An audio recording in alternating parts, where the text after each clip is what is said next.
201 का 25% कैसे निकालें। देखिए फ्रेंड्स, कुछ हिसाब किताब करते समय कुछ चीजें तो ऐसी हैं जो कि बिजली की तरह हमारे दिमाग में दौड़नी चाहिए, हमें झटका लगना चाहिए, हमें करंट लगना चाहिए, ठीक है। और वो चीजें हमारे जहन में वो आ जानी चाहिए जिससे हम फटाफट बिजली की स्पीड से हम हिसाब किताब कर सके। तो देखिए यहां पर एक सिंपल सा क्वेश्चन हमारे सामने है, क्या है 201 का 25%, ठीक है ये चीज। अब यहां पर देखिए ये जो है, सबसे पहले तो हमें इसको समझना जरूरी है कि 25% का मतलब क्या हुआ। तो आइए समझते हैं 25% का मतलब क्या होगा।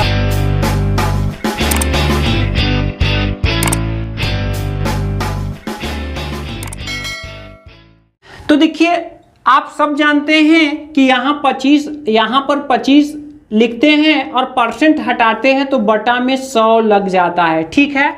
इसको अगर और अच्छे से कहा जाए तो हम इसको कह सकते हैं, इसका मतलब क्या होगा 100 में से 25, यानी 100 तो है लेकिन इसमें से 25 ही हमारा है, ठीक। 25% मतलब 25/100 मतलब 100 में से 25 हमारा है। अब देखिए इसके ऊपर और इसके नीचे की भी चीजें आपको आनी चाहिए। जैसे अगर हम कहें 100 में से 25 है तो 200 में से कितना होगा, तो यहां पर आपको क्या करना है, यहां ऊपर आप क्या करेंगे, जब नीचे 2 गुना कर रहे हैं तो ऊपर भी 2 गुना करिए, तो 25 का 2 गुना कितना होगा 50।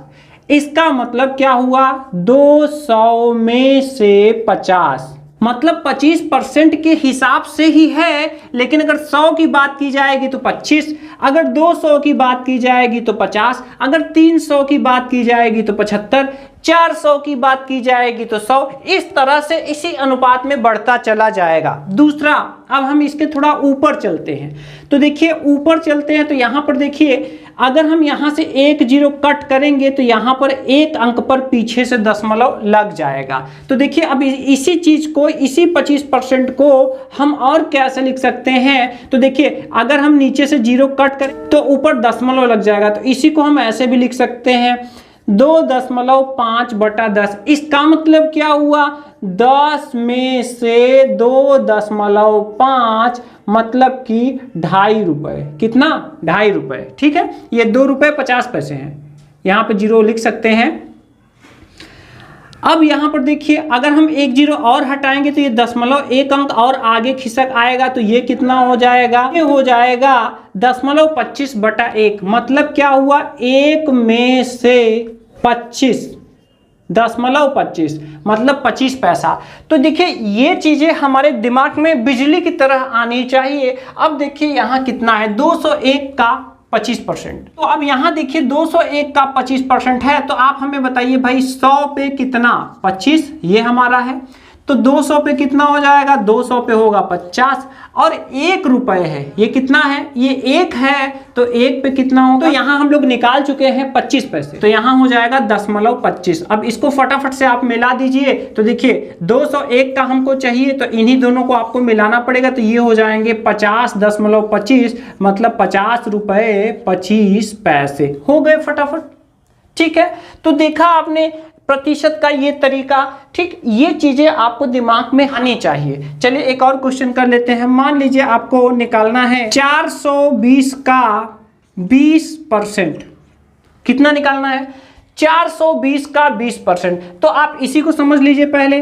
चलिए यहां पर 20% है तो 20% का मतलब क्या 20/100 मतलब कि, चलिए यहां पे मैं लाइन खींच दे रहा हूं, ये तो आप समझ गए हैं। इसका मतलब क्या हुआ, इसका मतलब हुआ 100 में से 20। अब इसको यहाँ पे देखिए क्या कर रहे हैं हम, ऊपर नीचे से यहाँ पे देखिए, यहाँ से 0 हटा रहे हैं, यहाँ दशमलव लग जा रहा है, ऐसे भी समझ सकते हैं, या फिर आप 0 से 0 कट कर दीजिए। तो देखिए 10 में कितना होगा, देखिए 0 0 कट कर दीजिए, 10 में होगा 10 में से 2, ठीक है।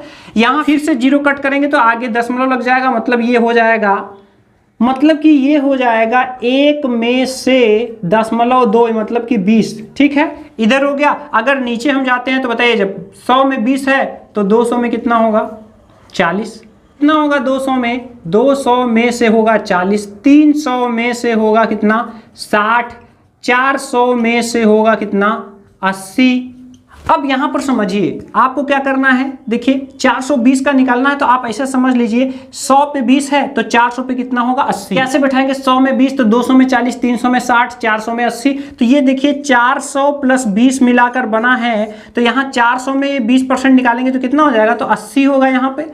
और यहाँ पे 20 का, तो 10 का 2 रुपये है, 10 का 2 है तो 20 का कितना होगा 4, मतलब कि 84। तो देखिए ये फटाफट से हम लोगों ने निकाल लिया। इसमें देखिए हमको कुछ गुणा भाग नहीं करना पड़ा, सिर्फ कॉन्सेप्ट बैठाकर दिमाग में हम लोगों ने ये निकाला हुआ है। तो ये प्रतिशत का पहाड़ा, ये टेबल, ये दिमाग में आपके बनना चाहिए, तो फटाफट से आप परसेंटेज अलग तरीके से निकाल सकते हैं।